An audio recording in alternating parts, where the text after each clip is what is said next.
Bonjour à tous et bienvenue chez Flo PDT, petite vidéo. Alors ça fait longtemps que vous n'en avez pas eu. J'étais pendant quelques semaines dans une autre région et comme vous avez pu le voir, en fait je n'ai pas ouvert de potes. J'ai pas pu du coup en acheter où j'étais. Et quand je suis revenu, malheureusement, partout où je suis allé et partout sur internet où j'ai cherché, les displays sont en fait plus là. Il n'y a plus de display sur les sites où je suis allé. J'ai peut-être pas regardé tous les sites, mais voilà. De toute façon, dans Pot, j'ai pas beaucoup de cartes qui m'intéressent tant que ça. J'ai quand même décidé d'en acheter pour tester, pour ouvrir. On verra bien ce que ça donne. J'ai pris 6 paquets. Et on est mercredi aujourd'hui, mais j'ai réussi à avoir du maître tactique qui devrait sortir demain, donc le 25. J'en ai pris 4 paquets, j'ai une display par contre des maîtres tactiques qui arrivent parce que je suis très intéressé par les labyrinthes. Et l'archétype pendule, j'ai envie de lui donner sa chance. Je me suis pas du tout renseigné par contre sur l'archétype pendule. De base j'étais pas très intéressé, je me dis que les artworks qui peuvent être beaux, on va voir ce que ça donne. Mais ce qui m'intéresse le plus, c'est labyrinthe et un petit peu les pendules. Et ici, ça sera au petit bonheur la chance de ce qu'il y a. Parce que Sprite et tir à la main, si j'arrive à en choper, c'est intéressant parce que je vais pouvoir le revendre parce que ça vaut quelque chose. Mais je vous avoue que c'est pas ce que je recherche principalement. On passe donc à la première ouverture de Pot. Let's go. Alors aussi, surtout, c'est des paquets que j'ai achetés comme ça. Alors je sais pas si vous connaissez ces boîtes-là. Donc je ne sais pas du tout ce que me vaut, même si j'ai pris 6 paquets par exemple d'une boîte de 24 boosters, j'ai peut-être une chance d'avoir des secrets, etc. Là je ne sais pas du tout les ratios qu'on peut avoir dans les paquets comme ça, donc c'est au petit bonheur la chance. On commence donc avec une surfusion Euro-Melfi. Moi je suis intéressé par les Melfi de ce paquet pour vous dire. Voilà quoi, des Melfi. Vernusilphe des champs fleurs, ça par exemple ça ne m'intéresse pas beaucoup. Sprite de la carotte, je m'en fiche. Vernusilphe des forêts en éveil, donc la super, je m'en fiche un petit peu. Ascan, le Gothia de corne, les Gothis, ça m'intéresse un petit peu, à voir ce que ça donne. Les Morphroniques, ça m'intéresse aussi un petit peu. Avant-garde de l'empereur souterrain, je ne sais pas du tout ce que c'est. Et Écouffon Morphronique. Deuxième paquet. On va avoir du coup le Vernusilphe des montagnes fondantes, donc l'archétype Vernusilphe. Le Sprite du rouge, Vent de terreur vorace, Expulsion du marqué, et Passes, Païs, Lumière du Gothi, donc une ultra rare. Je m'attendais pas à avoir une ultra rare dans les paquets, je suis plutôt content, c'est du Gothi, je ne sais pas ce qu'elle vaut, mais vu que Gothi ça m'intéresse un petit peu, je vais me la mettre de côté. La double tornade de poussière jumelle, le téléphone morphronique qui est toujours intéressant, du vent de terreur, et le convertisseur morphronique. À voir si le support morphronique est sympathique, pour même si c'est un deck fun, me faire un petit deck morphronique avec le support. On a le brouillage chiffré, le Pini Melfi, donc intéressant, du Melfi, comme j'ai dit, moi ça m'intéresse. Oh, de la création Jet Glace, c'est ça, Aegiro Cassis. Je suis très intéressé par les jets de glace, je me dis que ça pourra faire quelque chose un jour, on verra bien. Le concours de regard Melfi, donc une super Melfi, je savais même pas qu'il y avait une super Melfi dedans. Orbit, Cartorine, la gemme cachée du fond de mer, Propagandaïque, Vie extrême. Donc je me pose pas sur les cartes, vous avez dû déjà voir beaucoup d'ouvertures des paquets Pot depuis le temps, et je me pencherai dessus en off pour regarder ce que ça vaut vite fait.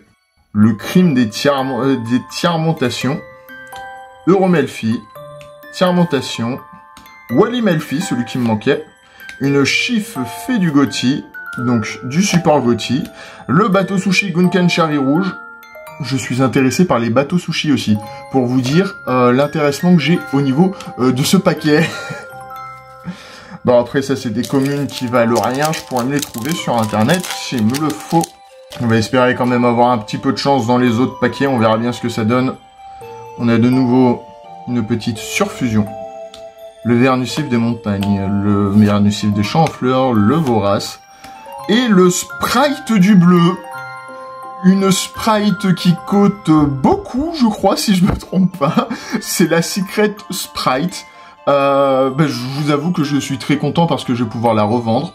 Je vais aller me chercher des pochettes. Je vais la poser pour le moment et je vais aller me chercher des pochettes.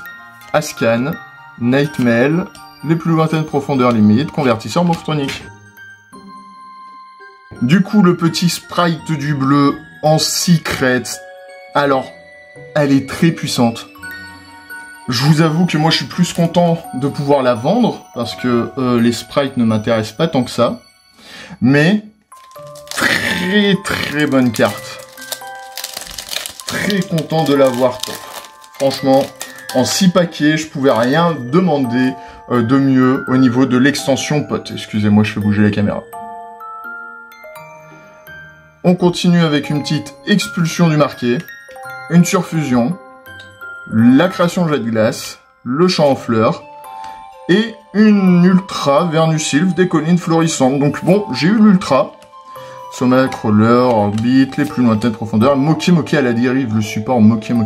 J'ai eu l'ultra, du coup, des Vernusylph. Je vais quand même me poser dessus, voir ce que ça peut donner. Je suis pas sûr que ce soit vraiment très méta, mais voir ce que ça peut donner. Par contre, le sprite du bleu, il va faire plaisir. Franchement, très content. Je passe au maître tactique. Mes attentes du maître tactique, comme j'ai dit, l'archétype pendule, le labyrinthe en priorité, labyrinthe, et pourquoi pas des collecteurs rares si j'ai de la chatte. On commence avec le sorcier astrographe, le mur de fer impérial, l'envahisseur des ténèbres, je ne connais pas du tout cette carte, avidité téméraire, donc il y a plein de petits pièges comme ça pour aller avec les labyrinthes, Lilith, dame de la lamentation, sommeil runique, le troisième archétype, si j'arrive à avoir les 4 qui vendent cher, je les revends, sinon je m'en bats les couilles. Et le monde Valence Conning Wissen. C'est du coup la carte de terrain. Et moi personnellement ça me fait penser au vieux terrain qu'on avait dans Yu-Gi-Oh! Yu-Gi-Oh! La première saison de Yu-Gi-Oh! Un petit dispositif d'évacuation obligatoire qui sera normalement plutôt bon avec les labyrinthes. Le Pandou Coucou Labyrinthe, la première carte labyrinthe. Le bouc émissaire, le Chemini Torbi Labyrinthe, la deuxième carte, le remplacement pendule, Malice Dame de la Lamentation, Ojo le guerrier Valence. Donc, les super normalement plutôt faciles à choper, plutôt normal on va dire, mais je vais quand même me pencher dessus. J'étais très intéressé par les waifus de la musique, les solfacors, pendules. Ils étaient pas fous, faut le dire, ils étaient pas folles, mais j'ai beaucoup aimé l'archétype. Peut-être que ça me fera pareil avec les Valence, parce que j'ai quand même un petit truc avec les pendules, même si que je sais que c'était les pires à avoir en fait. Mais bref. Attrait runique, alliance des duellistes, Chandralier labyrinthe. Bon, on a toutes les petites cartes labyrinthe, c'est sympa. Cyclone cosmique, une très bonne réédition. Marquis de la folie Valence, le boost rapide, et le feu étincelant runique. Donc on s'en fiche au niveau du runique. Je regarderai si la carte cote un petit peu. C'est une super, je ne pense pas. Et le dernier paquet des maîtres tactiques. Mais rassurez-vous, pour tout voir, je vais bientôt recevoir la boîte. La display. Donc j'espère l'avoir assez rapidement pour vous faire l'ouverture. On va espérer que ce soit une bonne ouverture, aussi bonne que la petite que je viens de faire là. Bouc émissaire. En remplacement, parfum anti-magie, ou absolu Backjack, Arc démon labyrinthe, normalement très bonne carte, mur de fer impérial, et l'effroyable ruse de l'Arc démon, un piège simple qui joue avec les démons, donc qui joue avec les labyrinthes. Je me la mettrai de côté. Reparler du coup de l'ouverture. L'ouverture de tout ce qui a été maître tactique a été vraiment simplissime. J'avais pris que 4 paquets, je m'attendais à rien de fou. Mais après, j'attendais rien de fou sur les 6 paquets que j'avais pris aussi au niveau de pouvoir des éléments. J'ai quand même eu une ultra, passes ou pack, je sais pas, lumière du Gothi. Une petite Vernusylph des collines florissantes. Alors c'est peut-être, je pense pas que ce soit du tout les 2 meilleurs ultra du paquet, mais je m'en fiche. ça me fait du ultra, je suis content. Et surtout, j'ai eu le sprite du bleu, celle-là qui va être incroyable. Enfin, qui a déjà été incroyable, des gens l'ont déjà utilisé. Elle est très forte, elle va partir en vente. Flow PDT, mon card market, si des gens sont intéressés, je monte la vidéo, je la mets en vente. En tout cas, je vous remercie d'avoir été là. J'espère que ça vous a plu. Je fais mon retour sur les vidéos. Je vais avoir du vidéo Pokémon qui devrait sortir aussi. Je vais faire de mon mieux. J'espère du coup que tout ça vous a plu. Je vous dis à la prochaine chez Flow BTT.